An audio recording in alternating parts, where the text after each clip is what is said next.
يا أيها الذين آمنوا اتقوا الله وقولوا قولا سديدا يصلح لكم أعمالكم ويغفر لكم ذنوبكم ومن يطع الله ورسوله فقد فاز فوزا عظيما.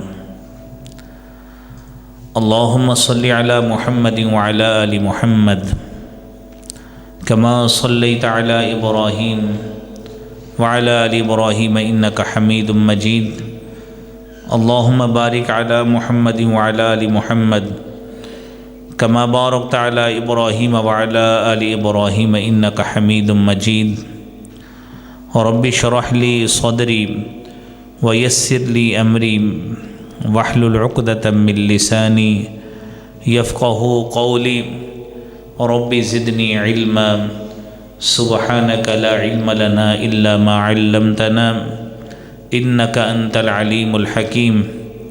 أما بعد، إن أحسن الكلام كلام الله وأحسن الهدي هدي محمد صلى الله عليه وآله وسلم وشر الأمور محدثاتها وكل محدثة بدعة وكل بدعة ضلالة الضلالة في النار.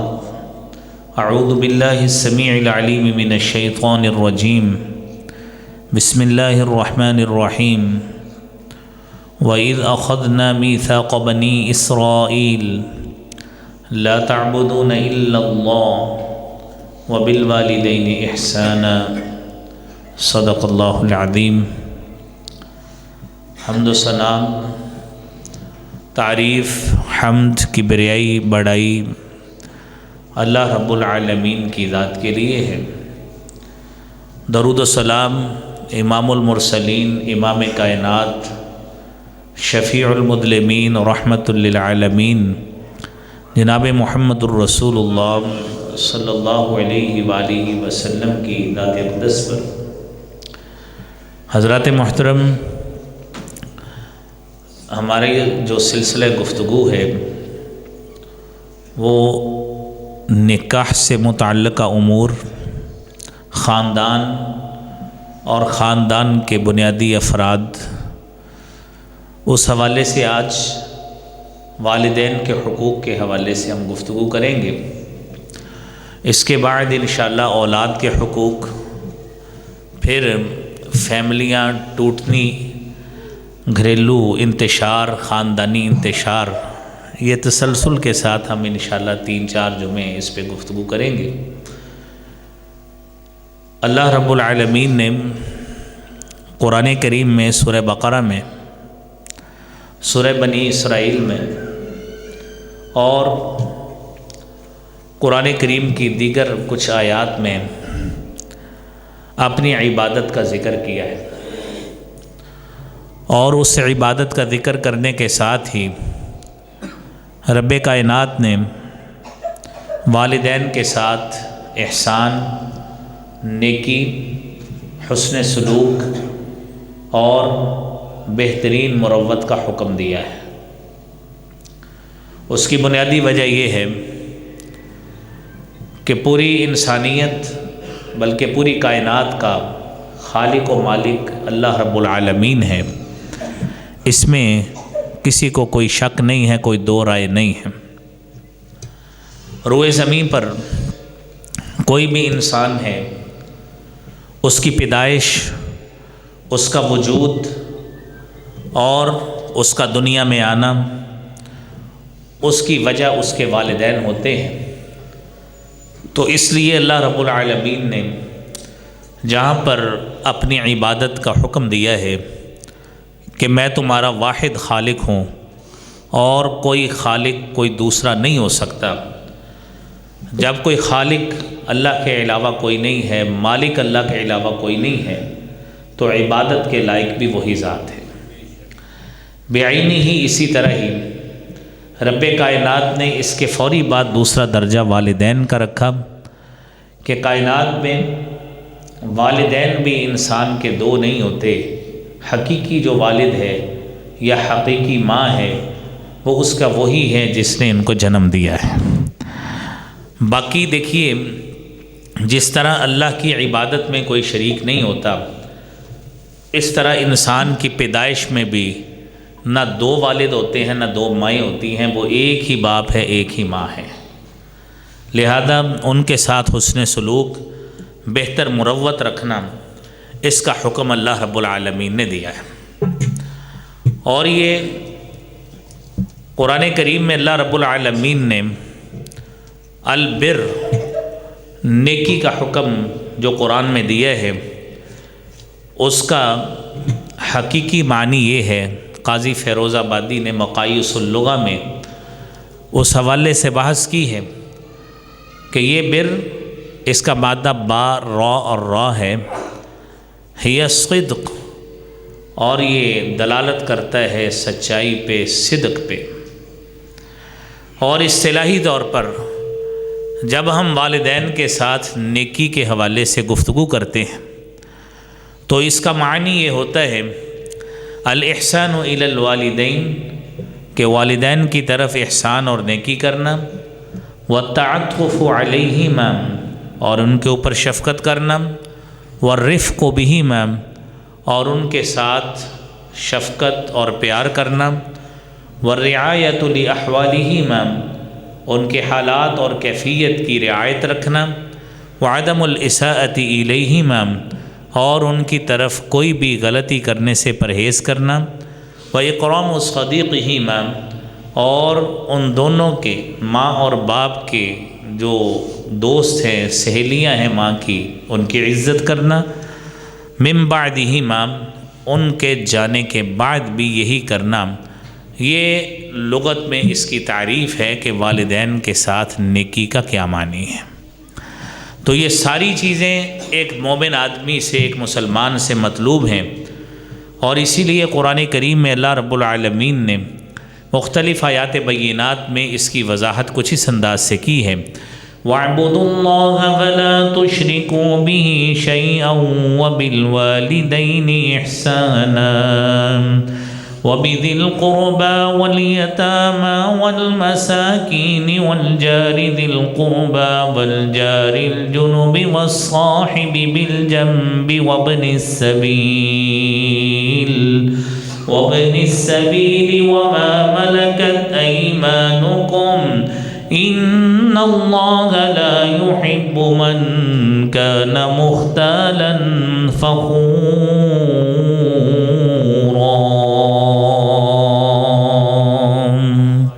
اس رب کائنات نے تمہیں حکم دیا ہے کس چیز کا؟ اعبدوا اللہ، کہ تم اللہ کی عبادت کرو، ولا تشرکوا بہ شیئا، اور اس اللہ رب العالمین کے ساتھ کسی کو شریک مت بناؤ۔ یہ سورہ نساء کی 36 نمبر آیت ہے۔ اور پھر دوسرے نمبر پر وبالوالدین احسانا، کہ والدین کے ساتھ احسان اور نیکی کرو۔ میرے عزیز بھائیوں، اب اس آیت کریمہ میں جس طرح کہ میں نے پہلے بتایا، عبادت الہی کے بعد جو پہلا حق ہے وہ حقوق العباد میں والدین کے حقوق ہیں، وہ ماں کا بھی حق ہے، باپ کا بھی حق ہے، ان دونوں کا حق ہے۔ اور جو آپ نے پہلے احسان کی تعریف سنی ہے، اس میں ماں بھی شامل ہے، اس میں باپ بھی شامل ہیں، یہ دونوں اس میں شامل ہیں۔ اور میرے عزیز بھائیوں، یہ سلسلہ ایسا سلسلہ ہے کہ آپ نے خطبہ مسنونہ میں جو سورہ بقرہ کی آیت سنی ہے، اللہ رب العالمین نے یہ وعدہ بنی اسرائیل سے بھی لیا ہے۔ یعنی بنی اسرائیل وہ لوگ جنہیں آج ہم یہودی کہیں یا عیسائی کہیں، یہ ان کے میثاق اور وعدے کا بھی حصہ تھی کہ تم نے اللہ رب العالمین کی عبادت کرنی ہے اور اپنے والدین کے ساتھ حسن سلوک کرنا ہے۔ یہ سلسلہ ان میں بھی اسی طرح ہی تھا، ان کی شریعت میں بھی شامل تھا۔ اور نبی کریم صلی اللہ علیہ وآلہ وسلم کو اللہ رب العالمین نے حکم دیا کہ آپ اہل کتاب کو دعوت دیں، اہل کتاب کو دعوت دیں۔ سورہ انعام کی 151 نمبر آیت ہے، 151 نمبر، اور دعوت کس انداز سے دیں؟ قُلْ تَعَالَوْا أَتْلُ مَا حَرَّمَ رَبُّكُمْ عَلَيْكُمْ أَلَّا تُشْرِكُوا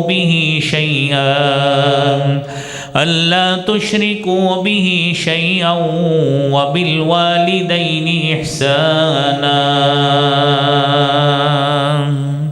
اے نبی صلی اللہ علیہ وسلم، اہل کتاب کو حکم دیجئے کہ آؤ، آؤ میری طرف، میں تمہیں کتاب پڑھ کے سناتا ہوں کہ میرے اوپر نازل ہونے والا قرآن ہے، اس کی تعلیم کوئی مختلف تعلیم نہیں ہے، یہ وہی تعلیم ہے جو اس سے پہلے تمہیں تورات میں بھی دی گئی، زبور میں بھی دی گئی، انجیل میں بھی دی گئی، وہی تعلیم ہے۔ وہ تعلیم کیا ہے؟ اللہ تشرکوا بہ شیئا، کہ اللہ کے سوا کسی کی عبادت نہیں کرنی، وبالوالدین احسانا، اور والدین کے ساتھ حسن سلوک کرنا ہے۔ اور وہ حسن سلوک کیسا کرنا ہے؟ اللہ رب العالمین نے سورہ بنی اسرائیل کی 23 اور 24 نمبر آیت میں اس کی وضاحت کر دی۔ وَقَضَىٰ رَبُّكَ أَلَّا تَعْبُدُوا إِلَّا إِيَّاهُ وَبِالْوَالِدَيْنِ إِحْسَانًا إِمَّا يَبْلُغَنَّ عِندَكَ الْكِبَرَ أَحَدُهُمَا أَوْ كِلَاهُمَا فَلَا تَقُل لَّهُمَا أُفٍّ وَلَا تَنْهَرْهُمَا وَقُل لَّهُمَا قَوْلًا كَرِيمًا۔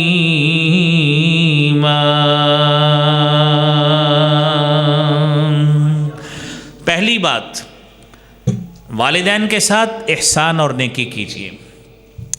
دوسری بات، اما یبلغن عندک الکبر احدہما او کلاہما، یہ نظام زندگی ہے کہ کسی کے والدین اس کے بچپن میں ہی فوت ہو جاتے ہیں۔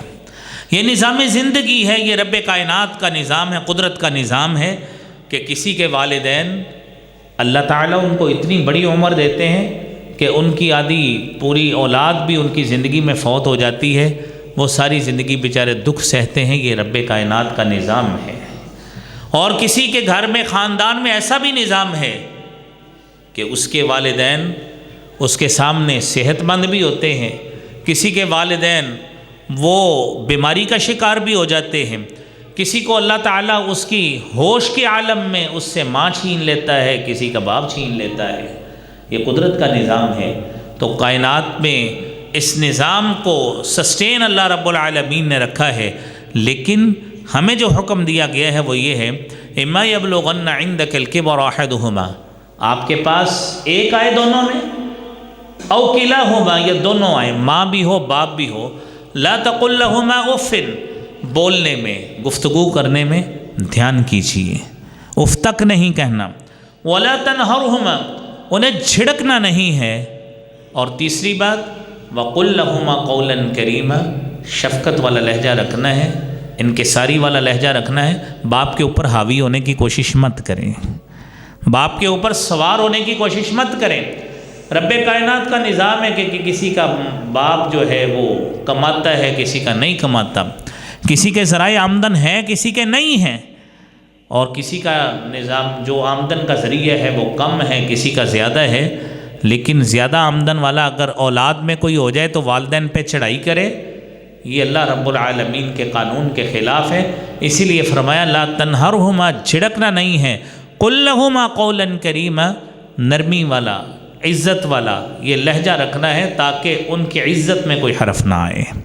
اور چوتھی اور پانچویں بات، وَاخْفِضْ لَهُمَا جَنَاحَ الذُّلِّ مِنَ الرَّحْمَةِ وَقُلْ رَبِّ ارْحَمْهُمَا كَمَا رَبَّيَانِي صَغِيرًا۔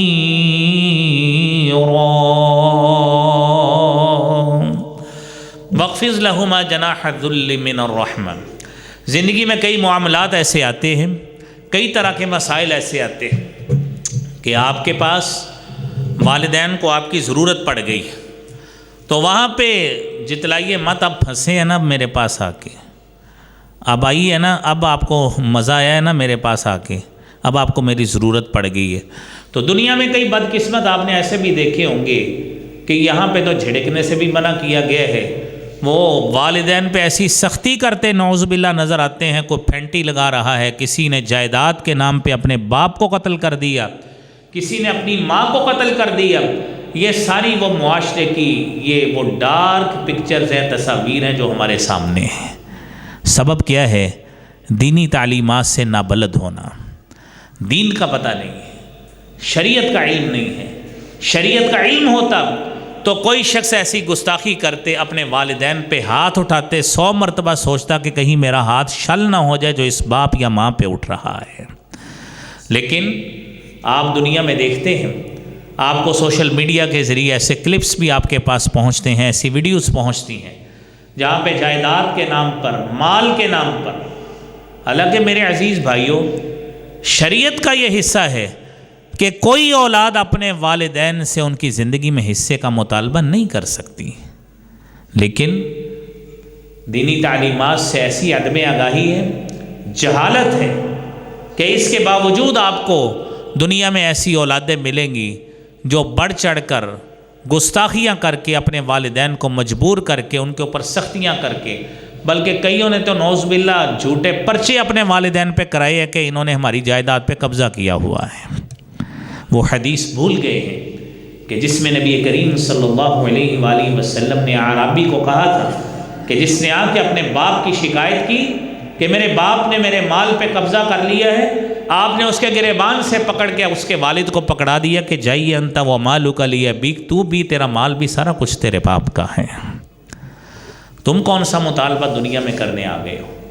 جو وراثت کا معاملہ ہے یہ ایک غیر اختیاری ہے جو فوت ہونے کے بعد وہ از خود ہی شریعت کے قوانین کی روشنی میں منتقل ہو جانا ہے۔ زندگی میں کوئی اولاد مطالبہ نہیں کر سکتی، یہ باپ کی اپنی ثوابدید ہے، وہ دینا چاہے وہ ساری اپنی جائیداد کو تقسیم کر جائے، لیکن اگر دنیا میں دینا ہے تو وہاں پہ برابری کو قائم کرنا یہ والد کے لیے ضروری ہے، ورنہ حج، عمرے، پہلی صفوں کی نمازیں، تکبیر اولیٰ کسی کام نہیں آئے گی اگر یہ ناانصافیاں کر کے چلے گئے۔ میرے عزیز بھائیوں، یہ احسان، یہ نیکیاں، یہ کس کس طرح ہے؟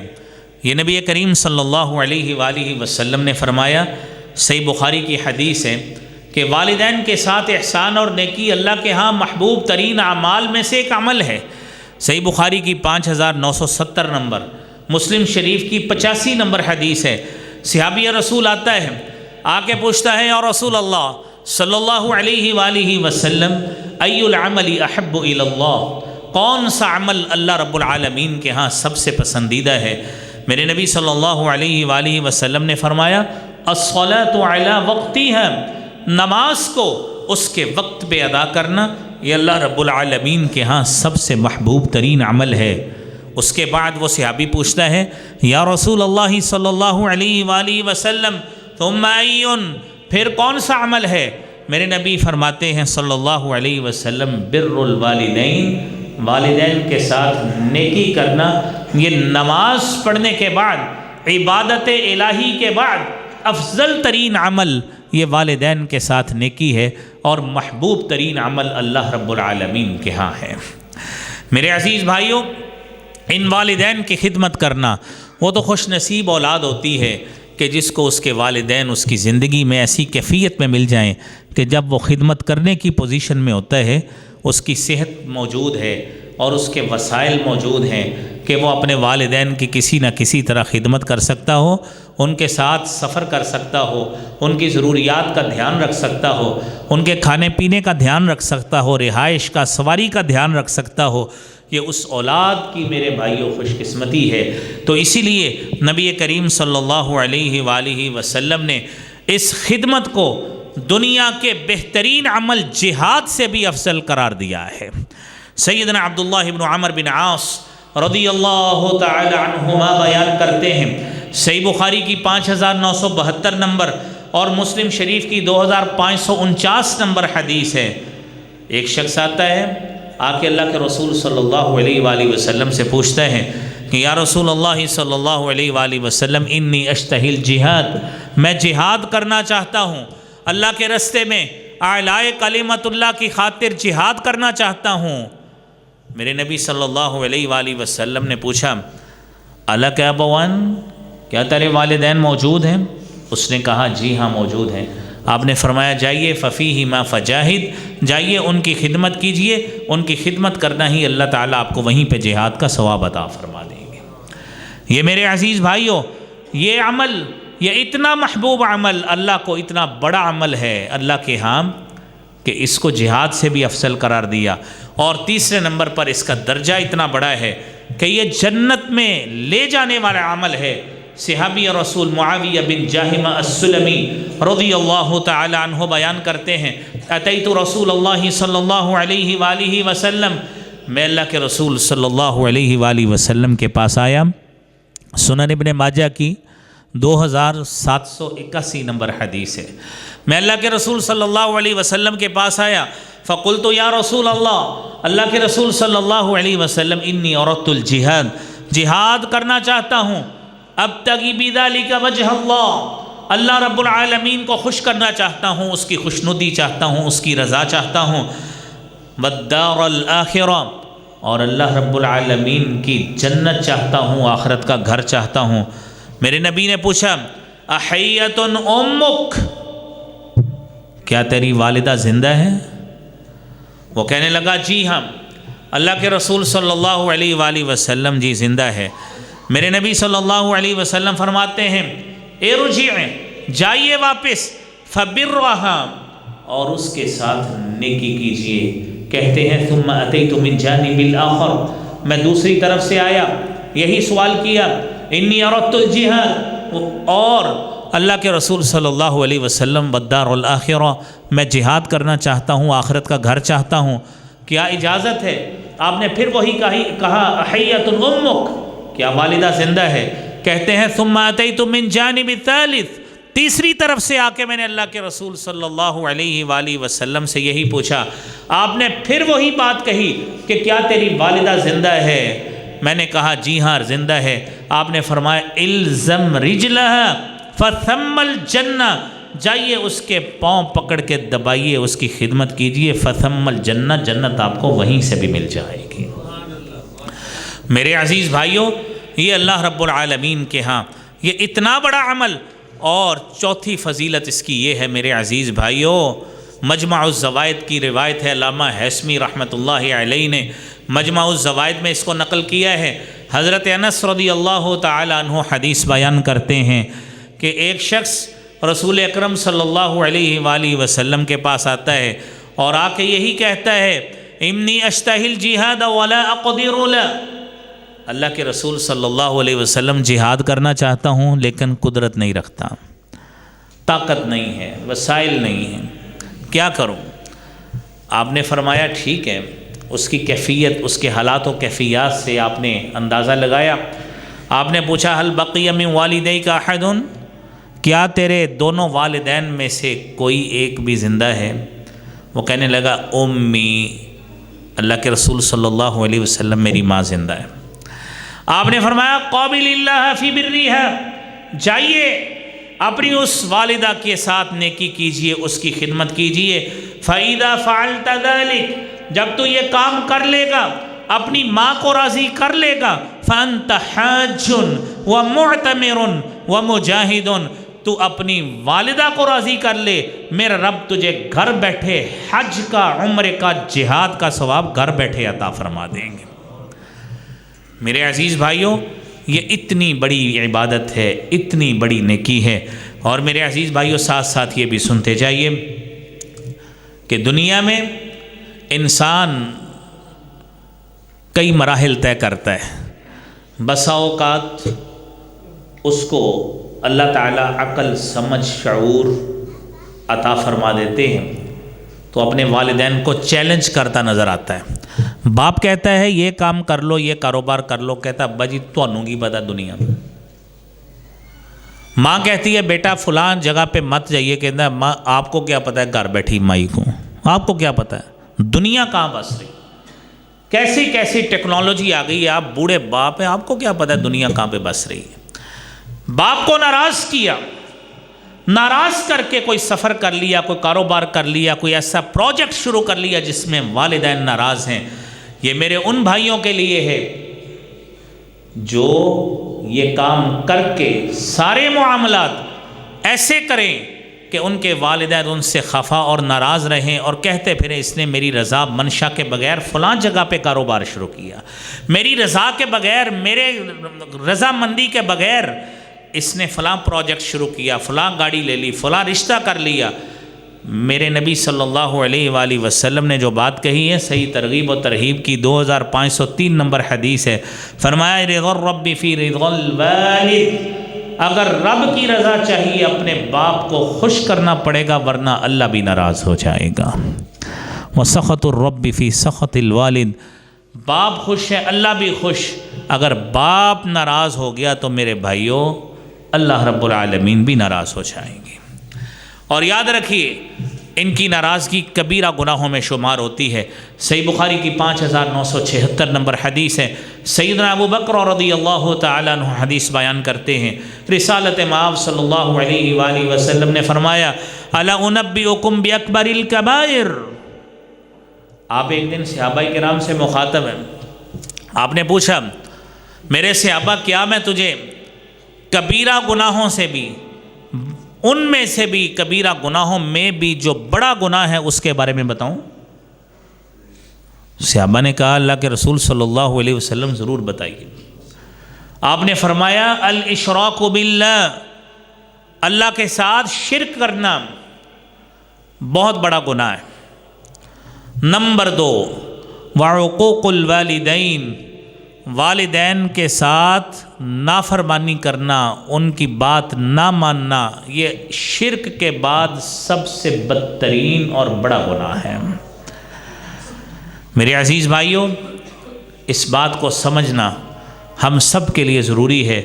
اور 7 نمبر پہ میرے عزیز بھائیوں 7ویں بات کہ والدین کے ساتھ بدسلوکی کرنا۔ قرآن نے کہا ہے وَوَصَّيْنَا الْإِنسَانَ بِوَالِدَيْهِ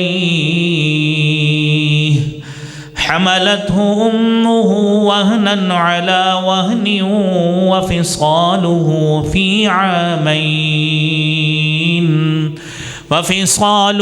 فِي عَامَيْنِ أَنِ اشْكُرْ لِي وَلِوَالِدَيْكَ إِلَيَّ الْمَصِيرُ۔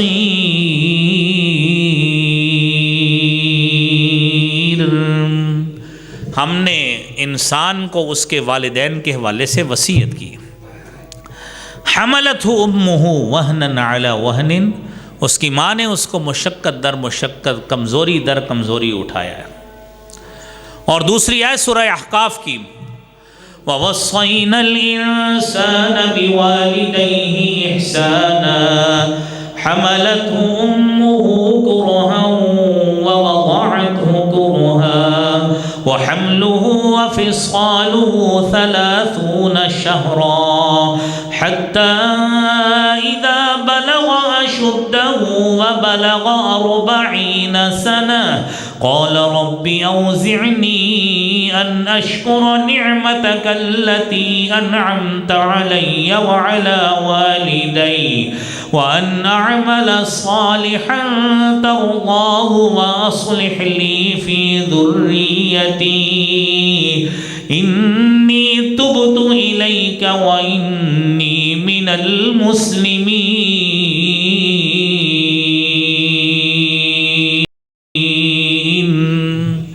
اللہ کریم ہمیں ایسا کردار عطا فرمائے کہ وَوَصَّيْنَا الْإِنسَانَ بِوَالِدَيْهِ، ہم نے انسان کو والدین کے والے سے وصیت کی، اور اس کا اٹھانا دودھ چھڑانا 30 مہینے بنا، جوانی کو پہنچتا ہے اللہ سے دعا مانگے ربی اوزعنی ان اشکر نعمتک التی انعمت علی وعلی والدی، اللہ مجھے توفیق دے میں تیرا شکر کروں، کس بنا پہ؟ انعمت علی وعلی والدی، جو تو نے انعام مجھ پہ بھی میرے والدین پہ بھی کیا، اور مجھے توفیق دے ان اعمل صالحا، اللہ میں نیک عمل کروں اس کی توفیق دے، ترضاہ جس سے تو راضی ہو جائے، وَأَصْلِحْ لِي فِي ذُرِّيَّتِي، اور اللہ میری اولاد میں بھی اصلاح فرما دے۔ میرا رب کہتا ہے أُولَئِكَ الَّذِينَ نَتَقَبَّلُ عَنْهُمْ أَحْسَنَ مَا عَمِلُوا وَنَتَجَاوَزُ عَنْ سَيِّئَاتِهِمْ فِي أَصْحَابِ الْجَنَّةِ وَعْدَ الصِّدْقِ الَّذِي كَانُوا يُوعَدُونَ۔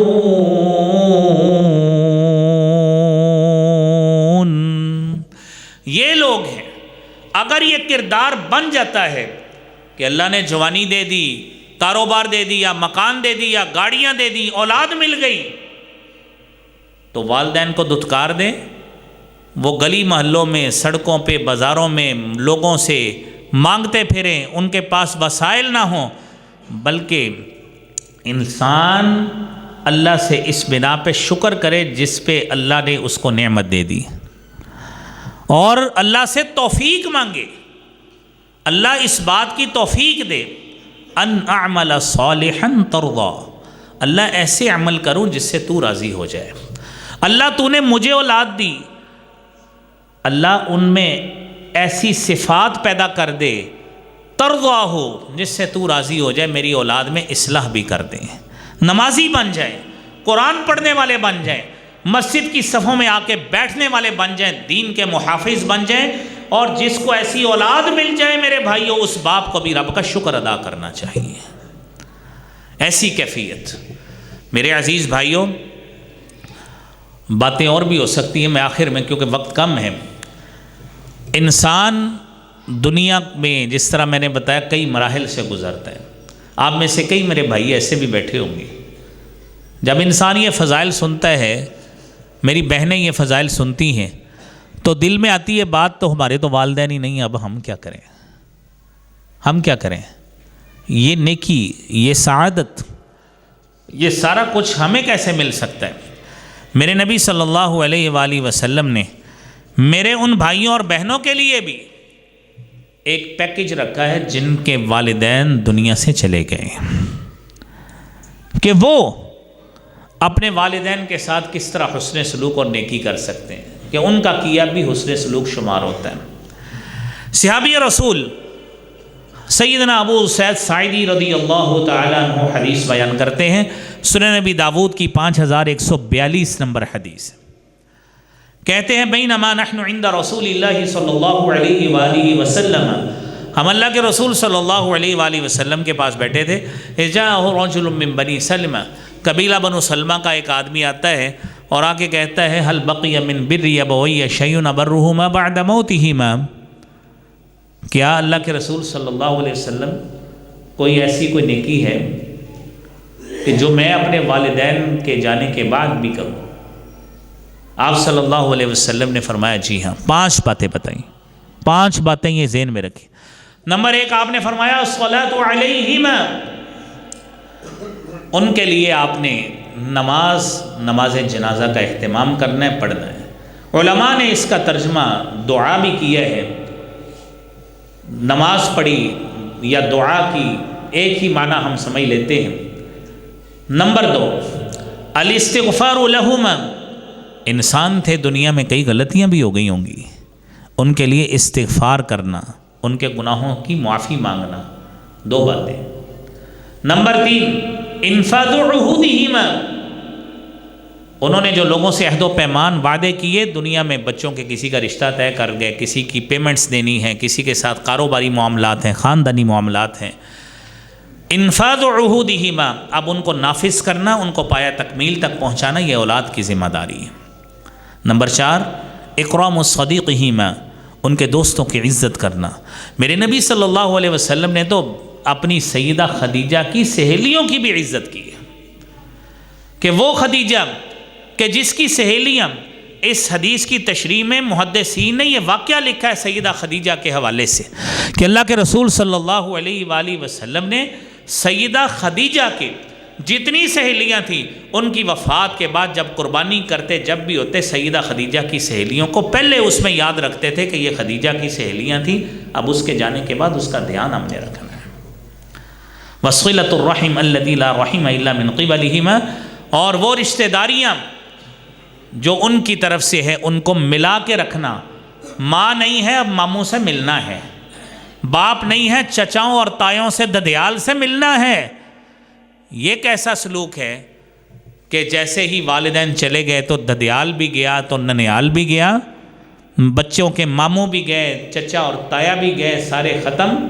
میرے عزیز بھائیوں، یہ کام مسلمان مومن کا نہیں ہے، جو باتیں آپ سن رہی ہیں اس کا تقاضا نہیں ہے، یہ تقاضا اس بات کا ہے کہ رشتہ داریوں کو ملائیں۔ میں آپ کو ایک بڑا اہم واقعہ سناتا ہوں، حضرت عبداللہ بن عمر رضی اللہ تعالی عنہما کا، صحیح مسلم کی 2552 نمبر حدیث ہے۔ ایک دن حضرت عبداللہ بن عمر رضی اللہ تعالی عنہما مکہ کے سفر پہ تھے۔ ابن دینار محدث ہیں، آپ کے شاگرد آپ کے ساتھ تھے، راستے میں ایک عام سا آدمی ملا، حضرت عبداللہ بن عمر رضی اللہ تعالی عنہما سواری سے اترے تو کیا کیا؟ اس بندے کو جو عام سا آدمی رستے میں جا رہا تھا اس کو کہتے ہیں میری سواری پہ سوار ہو جاؤ. وَعَطَى عَمَامَتَهُ الَّتِي كَانَتْ عَلَى رَأْسِهِ، اور اپنا عمامہ پگڑی جو اس اپنے سر پہ تھی وہ اتاری اور اس کے سر پہ رکھ دی. ابن دینار رحمت اللہ علیہ کہنے لگے اصلحک اللہ یا ابن عمر، اے عبداللہ بن عمر اللہ آپ کی اصلاح فرمائی، دیہاتی سا آدمی ہے، انہم یرضون بالیسیر، یہ تو بڑی آسانی سے راضی خوش ہو جاتے ہیں، اتنا پروٹوکول. اتر کر، سواری سے اتر کر، ہمارے لوگ تو سواری پہ بیٹھے ہو نا تو بندہ پاس سے بھی گزر اس کی طرف دیکھتے بھی نہیں ہیں کہ کہیں سلام نہ کرنا پڑ جائے.